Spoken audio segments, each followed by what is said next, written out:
ॐ श्रीराघवेन्द्राय नमः। ஸ்ரீ குருப்யோ நம. ஹரி ஓம். ஓம் ஸ்ரீ ராகவேந்திராய நம. அனைத்து ராகவேந்திர பக்தர்களுக்கும் சேத்ராமனின் பணிவான வணக்கங்கள். ராகவேந்திர குருஸ்தவத்தில் அமைந்துள்ள 11 ஸ்லோகங்களுக்கு பொருள் விளக்கங்களை பார்த்துருக்கிறோம். இன்றைக்கு 12வது ஸ்லோகத்தை பார்க்க போகிறோம். 12வது ஸ்லோகம் பிரதிவாதி ஜயஸ்வாந்த பேத சிம்ஹாதரோ குரு சர்வவித்யா பிரவீணோன்யோ ராகவேந்திரான்ன வித்யதே. பிரதிவாதி ஜயஸ்வாந்த பேத சிம்ஹாதரோ குரு சர்வவித்யா பிரவீணோன்யோ ராகவேந்திரான்ன வித்யதே என்ற இந்த ஸ்லோகம். இந்த 12, 13, 14 3 ஸ்லோகங்களும் முடிகிறது ராகவேந்திரான்ன வித்யதே என்ற வார்த்தைகளை முடிகிறது. 12, 13, 14 மூணுலேயுமே கடைசியாக ராகவேந்திரான் வித்யத்தேன்னு வருது. இந்த வித்யத்தே அப்படிங்கிறது ப்ரெசண்ட் கண்டினியூஸ் டென்ஸில் வருது. அதாவது எப்பொழுதும் நடந்து கொண்டே இருக்கும். நேற்று நடந்தது இன்றைக்கி இல்லை, நாளைக்கு நடக்காது, அப்படியெல்லாம் கிடையவே கிடையாது. வித்யத்தே அப்படின்னா present continuous tense. That means every time, எல்லா நாளும் அது நடந்து கொண்டே இருக்கிறது என்று குறிப்பிடுறதுக்காக இந்த வித்யத்தேங்கிற வார்த்தையை உபயோகப்படுத்தியிருக்காங்க.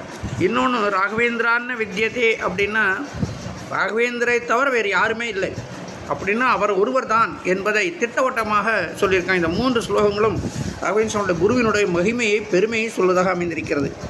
பிரதிவாதி ஜெயஸ்வாந்த பேதசிம்ஹாதரோ குரு. எதிரிகள் தன்னை எதிர்த்து வாதம் செய்யக்கூடிய, மாற்று சித்தாந்த கருத்துக்களை சொல்லக்கூடிய யாராக இருந்தாலும் சரி, அவரை வாய் அடைக்க செய்து ஜெயிப்பதிலே சமர்த்தர் ராகவேந்திர சுவாமி. அதான் அவங்களுடைய மனத்தை பிளந்து அவர்களுடைய அந்த எண்ணத்தையே மாற்றிட்டு வரோம். அந்தளவுக்கு சிம்மம் போல் அவர் அந்த வாதப்பிரதான அமரும்போது, சித்தாந்த கருத்துக்களை, மாற்று கருத்துக்களை சொல்லும்போது அது ஒரு சிம்மம் போல் இருந்து அவருடைய மனதை பிளந்து தன்னுடைய வெற்றியை அங்கே நிலைநாட்டுவாராம். குருகுண அஜ்ஞான இருளை போக்குவர். சரவித்யா பிரவீணோன்யோ அப்படின்னா எல்லா விதமான கல்விகளில் நிபுணர். அதாவது மத்வ சித்தாந்தத்தை மாத்திரம் அவர் கரை கண்டவர் அல்ல, வேற்று மதத்தினுடைய சித்தாந்தங்களை எல்லாற்றையும் நன்றாக அறிந்து வைத்தவர். ஜைமினியோட பாடங்களாகட்டும் சரி, இல்லை வேறு எந்த பாடங்கள், அத்வைத சித்தாந்தங்களாகட்டும், விசிஷ்டாத்வைதங்களாகட்டும், எல்லாவற்றில் சொல்லப்பட்ட கிரந்தங்களை எல்லாத்தையும் நன்றாக அறிந்து அதில் இருக்கக்கூடிய குற்றங்குறைகளெல்லாம் கண்டுபிடித்து வாதங்களிலே அதை உபயோகப்படுத்தி சுட்டி காட்டி வெற்றியை நிலைநாட்டுவோர் ராகவேந்திர சுவாமிகள். அப்பேற்பட்ட அந்த ஞானம் நிறைந்தவர் ராகவேந்திர சுவாமி தவிர வேறு யாருமே இல்லை என்று இந்த இடத்துல சொல்லப்பட்டிருக்கிறது. இப்போ இந்த இன்னைக்கு இந்த இடத்துல குருவை பற்றி ரொம்ப உயர்வாக இந்த இடத்துல சொல்கிறாங்க இல்லையா. இந்த குருவில் 3-4 விதமான தரங்கள் உண்டு. குரு என்பதில் ஆசிரியர் குரு தான். பள்ளியிலும் கல்லூரியிலும் சொல்லித்தருவ ஆசிரியர் குரு. ஒரு மதத்தினுடைய ஸ்தாபகராக இருக்கக்கூடிய ஆச்சாரியர், அவரும் குரு தான். அது இல்லாமல் குருன்னு ஒருத்தர் இருக்கார். பொதுவாக எல்லா சாஸ்திர ஞானங்களும் சொல்லித்தரக்கூடியவர், இந்த மாதிரி இருப்பார். ஜெகத்குருன்னு இருப்பார். ஆக 4 நிலைகளிலே நம்ம குருவை நம்ம பார்க்கலாம். சாதாரணமாக பள்ளியிலும் கல்லூரியிலும் சொல்லித்தருவரும் குரு தான். அவர் ஆசிரியர். அவர்கள் என்னென்னா, தான் கற்று வந்த விஷயங்களை மாணவர்கள் உபதேசிப்பார்கள், சொல்லிக் கொடுப்பாங்க, அவ்வளோதான். அதை அவர்கள் அதை கற்று தெளிந்தார்களா, அதில் அவர் நன்றாக ஆராய்ச்சி பண்ணி அதை உணர்ந்தவர்களா, அதெல்லாம் தேவையே இல்லை. அவங்க அதெல்லாம் பண்ண மாட்டாங்க, தேவையில்லை அவங்களுக்கு. அவங்களுடைய லெவலுக்கு தாங்கள் என்றை கற்றுக்கொண்டார்களோ அதை மாணவர்கள் உபதேசத்தோடு செய்கிறவர்கள். அதை அவர்களை பின்பற்றுகிறார்களா என்ற கொஸ்டினே கிடையாது அந்த இடத்துல.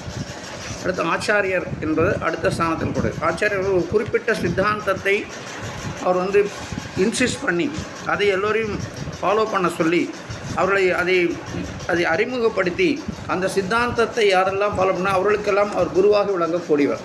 வேற்றுமத சித்தாந்தங்களை ஃபாலோ பண்ணுறவர்கள் அவர்கள் ஏற்றுக்கொள்ள மாட்டார்கள். அவர்கள் சொல்லக்கூடிய சித்தாந்தங்களை ஏற்றுக்கொள்ளாமல் அவருடைய சிஷ்யர்களாக இருப்பார்கள். ஒரு குறிப்பிட்ட ஒரு சித்தாந்தத்தை தான் அவர்கள் ஃபாலோ பண்ணுவாங்க. மற்ற சித்தாந்தங்களை எல்லாம் அவர்கள் ஏற்றுக்கொள்வது இல்லை. அடுத்தாப்பில் குரு என்பவர். இந்த குரு என்பவர் எப்படின்னா, குறிப்பிட்ட சித்தாந்த கருத்துக்களை அவங்க எடுக்கிறதில்ல. எல்லா சித்தாந்த கருத்துக்களையும் அவர்கள் சரி அதை ஃபாலோ பண்ணுறவங்களாக இருந்தாலும் ஒரு சிஷ்யரை ஏற்றுக்கொள்வார்கள். ஆனால் அவர்கள் என்னென்னா தேடி போய் அனுகிரகம் பண்ணி அதெல்லாம் பண்ண மாட்டாங்க. அவர்களை தேடி வந்தால் அவர்களுக்கு வழி நடத்துவார்கள், சொல்லிக் கொடுப்பாங்க. இது இந்த மாதிரி செய்யணும், அந்த மாதிரி செய்யணும், நல்வழிப்படுத்தக்கூடிய குருமார்கள் இவர்களெல்லாம். இவர்கள் வந்து எந்த ஒரு லிமிட்டுக்கு மேலே அவங்களும் செய்ய மாட்டாங்க. அவர்கள் தனக்கு தெரிந்த நல்ல விஷயங்களை அவர்களுக்கு சிஷ்யர்களை தேடி வரக்கூடிய சிஷ்யர்களுக்கு ஒரு உபதேசம் செய்வார்கள். அதோடு அவர்கள் வேலை முடிஞ்சால் அவங்க போயிடுவாங்க. நான் ஜெகத்குருன்னு இருக்காங்களே, அதுதான் மிகப்பெரிய பதவி. ஜெகத்குரு இந்த உலகத்துக்கெல்லாம் குருவாக இருக்கக்கூடியவர்கள் ஜெகத்குருவாக இருப்பார்கள். அவர்களுக்குன்னா ஜாதி மதம் இனம் எல்லாத்தையும் கடந்து கருணை மேலிட்டாலே அவர்கள் குருவாக ஜெகத்குருவாக இருக்கக்கூடியவர்கள். யாருக்கும் அவர்கள் வந்து அந்த 4 அகங்காரம் இல்லாமல் வேதாந்தங்களை சாத்திரங்களை கரை கண்டவர்களாக இருக்கக்கூடியவர்கள் ஜெகத்குருமார்கள். அவர்களுக்கு யாரோட பேதமே கிடையாது. இவர்கள் நல்லவர்கள், இவர்கள் கெட்டவர்கள், அவர் வேற்று மதத்தினர், வேறு ஒரு நாட்டை சேர்ந்தவர், அந்த பேதமே அவருக்கு கிடையாது. எல்லாரையும் அவர்கள் வந்து அதனுடைய உயர்ந்த ஒரு ஆன்மாவாக அவர்களை பார்த்து அவர்களுக்கு அனுகிரகம் செய்வதிலே சமர்த்தர்கள். 2வது தேடி போய் தன்னுடைய சிஷ்யன் எங்கேயானும் கஷ்டப்பட்டிருந்தான் அவனை தேடி போய் அவனுக்கு அனுகிரகம் செய்து அவனை நல்வழிப்படுத்தி அவனை வந்து ஆன்மீகத்தில் உயர்த்துவதற்கு அவரெல்லாம் முயற்சி பண்ணுவாங்க. நம்ம ராகவேந்திர சுவாமிலாம் எப்படின்னா, நான் அவருடைய சிஷ்யர் ஒருத்தர் பக்தர் ஒருத்தர் வந்து அவர் அஞ்ஞானத்திலே உழந்து கொண்டிருக்கிறார். அவருக்கு ஆன்மீகத்திலே நாட்டமில் என்று சொன்னால் ஏதோ ரூபத்திலே அவருக்கு நல்வழிப்படுத்தி அவருக்கு சொப்பனத்தில் சொல்லியோ வேறொரு மூலமாக சொல்லியோ அவரை வரவழைத்து அவரை ஆன்மீகத்திலே உயர்த்தி அவரை நல்வழிப்படுத்தி அவர் முக்திக்கு போகிறவரெல்லாம் அவரை ஃபாலோ பண்ணி அவருக்கு வழி செய்து கொடுப்பவர் அப்படின்னு சொன்னார். அவர்களை போன்றவர்களெல்லாம் தான் ஜெகத்குரு என்று சொல்லுவார்கள். இங்கே ஜெகத்குருன்னு சொல்லும்போது ஒரு சின்ன ஒரு நிகழ்ச்சி ஞாபகத்துக்கு வருகிறது. அதாவது காஞ்சி மகா பெரியவர் சந்திரசேகர சரஸ்வதி சுவாமிகள் பீடம் ஏற்றுக்கொண்ட சமயம் சிறு வயதிலே இருந்தார். ரொம்ப சின்ன வயசு. ஆனால் அவர் ஞானம், அவர் பிறவியிலேயே பெரிய ஞானி. அவரோட காசிக்கு போயிருந்தார். காசியில் போனபோது சிறு வயது இவரை பார்த்தோன்னா அங்கே காசியில் வந்து நிறைய படித்த பண்டிதர்கள் இருக்கார்கள். அவர்களுக்கெல்லாம் அப்படின்னா நான் நிறைய கற்றுக்கொண்டோன்னு வித்யா கர்வம் நிறையாக இருந்தது. இவரை பார்த்தோன்னா ரொம்ப சிறு வயசில் இருக்காங்கன்னு சொன்ன உடனே இவர் ஒரு ஏளனம் இவரை பார்த்த உடனே அவர்கிட்ட கேட்டாங்களாம், நீங்கள் தான் ஜெகத்குருவா என்று ஒரு ஏளனமாக கேட்டார்கள். காஞ்சி மகா பெரியவர் சொன்னார், ஆமாம் நான் தான் ஜெகத்குருன்னு சொன்னார்கள். அதுக்கு மேலே அவரோடும் பேசலை. அப்போ இவர் சொன்னாராம், எதிர்த்தாப்பில் தெரியுது அது குருவி, அது பார்த்தீங்களா? ஆமாம். அது என்னது? அது குருவி. ஆமாம். இந்த குருவி கூடு கட்டுது இல்லையா? ஆமாம், கூடு கட்டுது. அது கை இருக்கா? இல்லை. ஆனால் நமக்கு 2 கை இருக்குது, அது கை இல்லை. ஆனால் அது எவ்வளோ அழகாக கூடு கட்டுது. நம்மளால் அதை மாதிரி கட்ட முடியுமா? கட்ட முடியாது. அப்போ அது எனக்கு குரு. இந்த மாதிரி ஜெகத்தில் இருக்க ஒவ்வொரு இனங்களும் ஒவ்வொரு நிகழ்வுகளும் ஒவ்வொரு நிகழ்ச்சிகளும் எனக்கு குருவாக இருந்து வழிகாட்டின. அதனால் எனக்கு ஜெகத்குரு என்று பெயர் சொன்னார்.